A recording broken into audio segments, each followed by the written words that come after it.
Assalamualaikum warahmatullahi wabarakatuh. Perkenalkan nama saya Amrullah, mahasiswa di Unlam. Terus di sini saya ucapkan terima kasih kepada Ibu Iku Rini mata kuliah PSDAL. Ini saya akan mempresentasikan terkait jurnal LCA PT Telkom Indonesia terbuka. Itu yang berada di komparasi penggunaan batu bara dan biomasa dalam produksi semen. Ini ada yang untuk di penulis jurnal tersebut itu adalah Taupan Patri Harjanto, itu Magister Teknik Pengendalian Pencemaran Lingkungan. Terus ada Muhammad Fahrul Raji dan Bandiasa, itu di Teknik Kimia Universitas Gadjah Mada.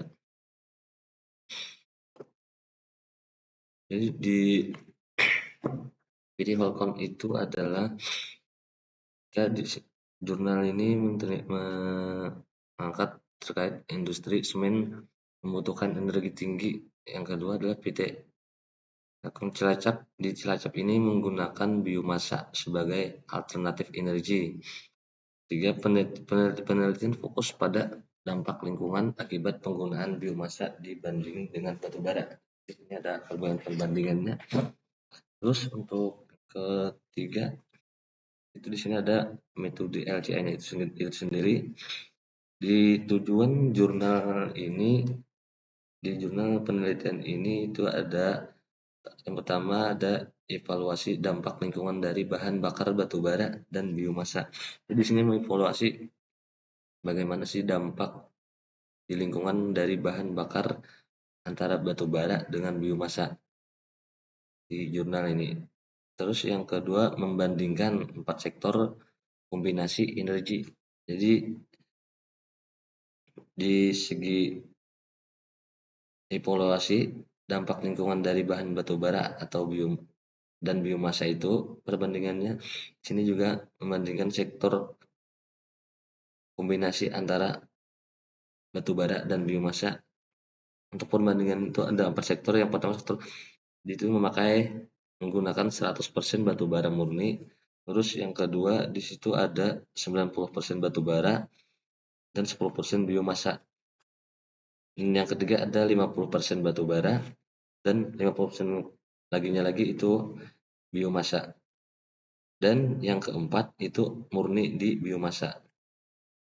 Terus untuk di LCA di ini sendiri, di perusahaan semen, di perusahaan ini sendiri itu ada menggunakan metode-metode. Yang pertama, yang metode LCA itu sendiri, itu metode LCA yang berdasarkan di ISO 14040 di tahun 2024. Terus untuk metode penelitiannya itu juga memakai perangkat lunak Simaripro versi 7-nya.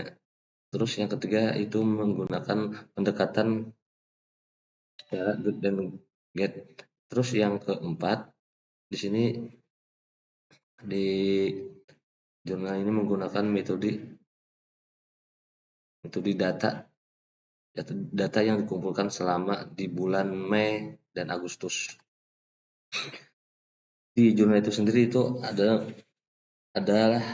hasil dari jurnal penelitian itu sendiri, ada emisi CO2 tertinggi pada sektor 1, itu yang tadi di 1% batu bara, 100% batu bara. Yang pertama itu adalah emisi yang tertinggi pada skenario tersebut.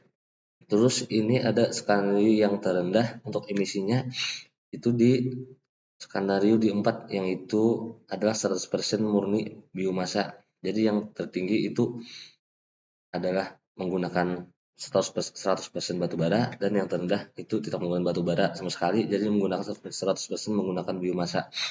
Kategori dampak terbesar Terus yang ketiga itu kategori untuk dampak terbesarnya adalah global warming, terus anogenik dan energi tidak terbarukan. Terus dampak terkecilnya itu pada skenario 4 dengan kontribusi 8,50 kali 10% kali 10. Terus ini di dalam jurnal itu sendiri ada pembahasan yang pertama ada biomasa mengurangi emisi CO2 namun menghadapi tantangan logistik. Jadi di dalam biomasa kita bisa mengurangi emisi menggunakan biomasa bisa mengurangi emisi CO2-nya, tetapi ada menghadapi tantangan atau kendala-kendala di logistik. Terus di pembahasan jurnal itu juga membahas tentang transportasi. Itu transportasi di truk direkomendasikan diganti dengan kereta api. Mungkin di daerah kita ini sangat bertentangan lah, susah lah untuk menggunakan kereta api. Terus yang ketiga biomasa